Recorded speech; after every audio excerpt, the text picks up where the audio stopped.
Hello കൂട്ടുകാരെ, ഇന്ന് നമുക്ക് ഡിവൈൻ മസ്കുലൈൻ്റെ റോള് ഒരു ട്വിൻ ഫ്ലെയിം ജേർണിയിൽ എന്താണെന്ന് മനസ്സിലാക്കാം. അത് ഏതൊരു ജേർണിയിലും ആയിക്കോട്ടെ. ട്വിൻ ഫ്ലെയിം ജേർണി എന്ന് പറയുമ്പോൾ ഡിവൈൻ ഫെമിനൈനുമുണ്ട്, ഡിവൈൻ മസ്കുലൈനുമുണ്ട്. അതായത് ഫെമിനൈൻ ഒരു ഡിവൈൻ എനർജിയിലാണെങ്കിൽ മസ്കുലൈൻ ഒരു ഡിവൈൻ എനർജിയിലായിരിക്കും. ഫെമിനൈൻ ഒരു ഡിസ്ട്രോട്ടഡ് എനർജിയിലായിരിക്കണമെങ്കിൽ മസ്കുലൈൻ ഒരു ഡിസ്ട്രോട്ടഡ് എനർജിയിലായിരിക്കും. എന്തുകൊണ്ടാണ് ഇങ്ങനെ എടുത്തു പറയുന്നതെന്ന് വെച്ചാൽ രണ്ടുപേരും പാരലലി ഈ ജേർണിയിലാണ്. അതായത് രണ്ട് ബോഡീസിലുള്ള ഒരു സോൾ എന്ന് പറയുന്നത്. അപ്പോൾ എല്ലാവർക്കും ഫെമിനൈൻ എനർജിയുടെ റോൾസൊക്കെ അറിയാം. ഹീലിംഗ് ആണ്, എനർജറ്റിക്കലി ബാലൻസ് ചെയ്യണമെന്നൊക്കെ അല്ലേ. അപ്പോൾ വൺസ് ഈ ഒരു ബാലൻസിങ് ഹാർട്ട് ചക്ര വരെ നമ്മൾ ഓപ്പൺ ചെയ്യുമ്പോൾ, അല്ലെങ്കിൽ ആ ഒരു സോൾ കോൺട്രാക്റ്റിൻ്റെ അനുസരിച്ച് കാർമിക് ലെസൻസ് ഒക്കെ കഴിഞ്ഞ് എനർജറ്റിക്കലി ക്ലെൻസായി ഫെമിനൈൻ എനർജി ബാലൻസ് ചെയ്ത് ഈ ഒരു എനർജീനെ 5Dയിൽ മേർജ് ചെയ്യുമ്പോൾ, അതായത് ഫെമിനൈൻ എനർജിയിൽ ഉള്ള ഇന്നർ ഫെമിനൈനെയും ഇന്നർ മസ്കുലൈനെയും മേർജ് ചെയ്ത് കഴിയുമ്പോൾ സെയിം എനർജീനെ, ആ ഒരു യൂണിയൻ എനർജീനെ 3Dയിലേക്ക് ഗ്രൗണ്ട് ചെയ്യുക എന്നുള്ളതാണ് മസ്കുലൈൻ എനർജിയുടെ ഒരു ടാസ്ക്. അതായത് 5Dയിൽ ഫെമിനൈൻ എനർജി ജീവിക്കുന്ന, അല്ലെങ്കിൽ ഫെമിനൈൻ എനർജി ബാലൻസ് ചെയ്യുന്ന ആ ഒരു എനർജീനെ 3Dയിലേക്ക്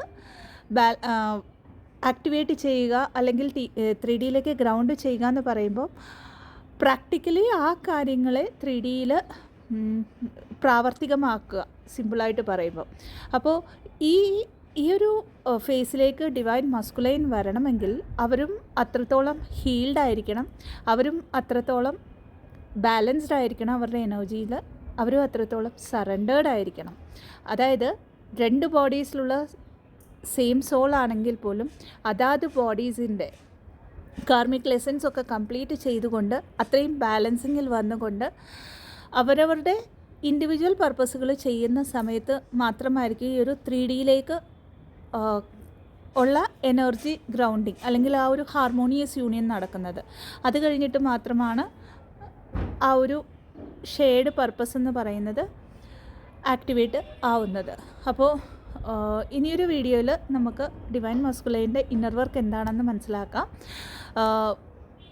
എന്നാൽ ഒറ്റ കാര്യം പറയാം, ഇവിടെ ഫെമിനൈൻ എനർജി എനർജറ്റിക്കലി വർക്ക് ചെയ്യുമ്പോൾ, അവർ 5Dയിൽ വർക്ക് ചെയ്യുമ്പോൾ, എനർജി ത്രൂ വർക്ക് ചെയ്യുമ്പോൾ, ഡിവൈൻ മസ്കുലൈൻ വന്നിട്ട് അവരുടെ 3D സെൽഫ്, അതായത് ആ ഒരു മാട്രിക്സിൽ നിന്നുകൊണ്ട് ലെസൺസ് പഠിച്ചുകൊണ്ടാണ് അവരുടെ ഒരു റിയലൈസേഷൻ ഈ ജേർണീനെ കുറിച്ച് വരുന്നത്.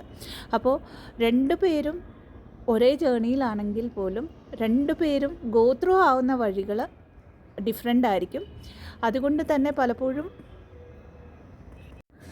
ഈ ജേർണിയിൽ ഏറ്റവും കൂടുതൽ എല്ലാവരും മിസ്അണ്ടർസ്റ്റാൻഡ് ചെയ്യുന്നത്, അല്ലെങ്കിൽ അവേക്കൺ ആവുന്നില്ല എന്ന് വിചാരിക്കുന്നത്, അല്ലെങ്കിൽ ഇന്നർ വർക്ക് ചെയ്യുന്നില്ല എന്ന് വിചാരിക്കുന്നത് അവരവരുടെ മസ്കുലൈൻ എനർജീസിനെ ആയിരിക്കും, അറ്റ്ലീസ്റ്റ് ഒരു സ്റ്റേജ് വരെ. അപ്പോൾ ഇവിടെ മനസ്സിലാക്കേണ്ടത് രണ്ടുപേരും അവരവരുടെ ജേർണീസിൽ തന്നെയാണ്, രണ്ടുപേരും ജന്മങ്ങളായിട്ട് ഈ ഒരു ജേർണിയിലാണ്, അതാത് ലെസൻസ് പഠിച്ചുകൊണ്ട് മുമ്പോട്ട് പോവുകയാണെന്ന് മനസ്സിലാക്കുക. അപ്പോൾ ഇത്രയാണ് പറയാനുള്ളത്. ഈ ഒരു ഇൻഫർമേഷൻ ഹെൽപ്ഫുള്ളാണെങ്കിൽ ചാനലിനെ ലൈക്ക് ചെയ്യാം, ഷെയർ ചെയ്യാം ആൻഡ് സബ്സ്ക്രൈബ് ചെയ്യാം. ഇതല്ലാതെ പെയ്ഡ് കൗൺസിലിംഗ് സെഷൻസിനായിട്ട്, ഹീലിംഗ് സെഷൻസിനായിട്ട്, റേക്കി ഹീലിംഗ് സെഷൻസിനായിട്ട്, ആകാശിക് ബുക്ക് റെക്കോർഡ് റീഡിങ്സിന്, പാസ്റ്റ് ലൈഫ് റിഗ്രഷൻ തെറപ്പിക്കായിട്ട് ഡിസ്ക്രിപ്ഷൻ ബോക്സിൽ കൊടുത്തിരിക്കുന്ന വാട്സപ്പ് നമ്പറിലേക്ക് ബന്ധപ്പെടാവുന്നതാണ്. ഇതല്ലാതെ റേക്കിയുടെ ക്ലാസ്സസ്, അതായത് December 8 തൊട്ട് ക്ലാസ്സസ്, സെക്കൻഡ് ലെവലിൻ്റെ ക്ലാസ്സസ് തുടങ്ങുന്നുണ്ട്. അതിൽ ഇൻട്രസ്റ്റഡ് ആയിട്ടുള്ളവർക്കും December 1 തൊട്ട് ആൻസിസ്ട്രൽ ഹീലിങ്ങിൻ്റെ സെഷൻ, ഒരു ഹീലിംഗ് സെഷൻ 3 ദിവസത്തേക്ക് എടുക്കുന്നുണ്ട്. അതിൽ ജോയിൻ ആവാനായിട്ട് ആരെങ്കിലും ഇൻട്രസ്റ്റഡ് ആയിട്ടുണ്ടെങ്കിൽ അവർക്കും ഡിസ്ക്രിപ്ഷൻ ബോക്സിൽ കൊടുത്തിരിക്കുന്ന വാട്സപ്പ് നമ്പറിലേക്ക് ബന്ധപ്പെടാവുന്നതാണ്. Thank you so much. Blessings. ഓം നമഃ ശിവായ.